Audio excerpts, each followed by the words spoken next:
Mate or enemy? As I walked through the city, my wolf's nose caught something on the wind. Bagels. Yum. You see, I'm not an ordinary human. I should just be like an ordinary teen. You know, the sort. Skinny jeans, black eye makeup, nose rings, and the like. But I'm not. When I was born, I had heightened senses. For example, I could smell fire from 10 miles away.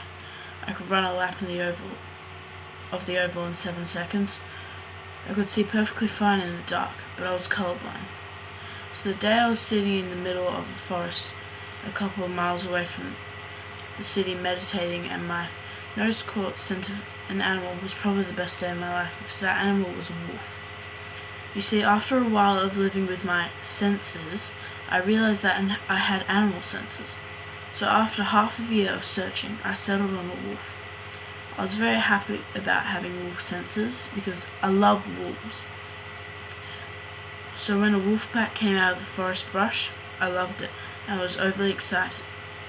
My excitement only continued to grow as they encircled me and howled together. I felt a presence in my head that day and was very confused as to what it was. It obviously sensed my confusion, for it said, "Do not fear, it is I, White Wolf. I am the leader of this pack." White Wolf stepped forward on silent paws. It was only then that I realized that she had a leather backpack in her mouth. She dropped the bag at my feet before entering my mind. She said, "Open the bag." I did. Inside the bag was a necklace. This wasn't a cheap $4 necklace that you find at the mall. This was a beautifully crafted necklace with 5 black diamonds on each side and a swirling smoke pattern at the top and bottom. But what really captured my attention was the large obsidian egg in the middle, shining to perfection. I was gasping when White Wolf spoke again. "When you wear this amulet, you will turn into a wolf. You, Bella, are from a long line of blood wolves. But you, like your mother before you, we have chosen you to be the wolf courier." End of flashback. I was jerked back to reality when the trainkeeper inspector asked for my ticket. I showed him my smart rider, then put it on the machine. It flashed green saying that I had tagged on. 5 minutes later, I was off the train. With high heels in hand, I took off towards the forest. That's another thing I forgot to tell you about. I can run 25 miles without stopping and doing it in 20 minutes. As I got closer to the forest, my heart started beating faster, and I got more excited. When I was sure that nobody was around, I slipped the amulet over my head. I started to change immediately, my long brown hair turning into the deepest shade of black, the tiny hairs on my arms and legs growing thicker and longer, and my back taking on a wolf shape, my bones expanding and my muscles stretching. My legs growing shorter and my eyes turning into a courier's violet. I'm a wolf now. With a howl of delight, I raced off into the forest, going deeper than any human dared. I howled my coming, hearing my mother's answering howl.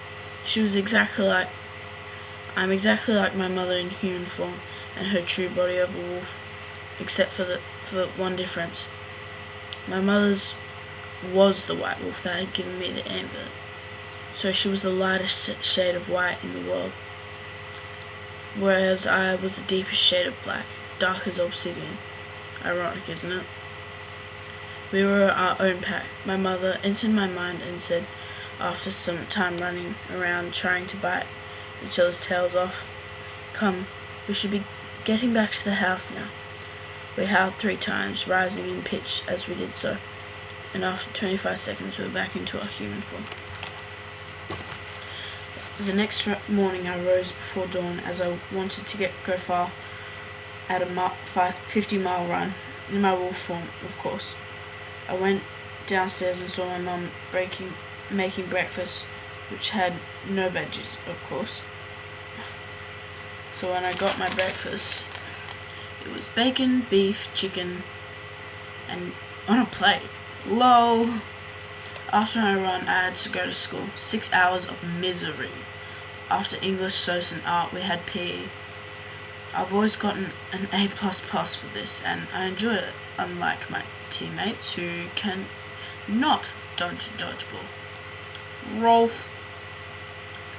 When school finished and I was set free, me and my mother ran the 25-mile run to the forest in our human form. It took us 30 minutes to get there. Were we in our wolf form, it would have taken us half the time. But then again, it's not every day you see a wolf running through the city, and I didn't quite feel like dodging tranquilizers this late at night. When we arrived at the part of the forest that we had used the day before, something felt different. We changed into our wolf form, and immediately our noses picked up a scent of another wolf, and it was a rogue. I growled a warning growl, and my mum did the same. The rogue stepped out of the brush. My growl stopped completely in my throat as our eyes met. The ground in front of us lit in fire, signaling he was my mate. My thoughts. Huh? What? I don't get this. When I got over the initial shock, I ran behind a tree and changed into my human form. When I got back, my mother and the rogue were both in human's form too. Okay, that boy is hot. Like, damn, he should come with a warning. He had black hair, grey eyes, and an angle's face, and a small scar running from his shoulder up to his neck. The rogue cleared his throat, and I realized I'd been checking him out. He smirked in return. I blushed madly. So that is the first chapter of Mate or Enemy. Hope you liked. Rate, subscribe, comment, and tell other people about me. I've gotten like 50 views over the last week. And I've been like advertising on every audiobook I know of. You can like see it in my activity. Oh, that's sad. I forgot to put the music on. Anyway, yeah.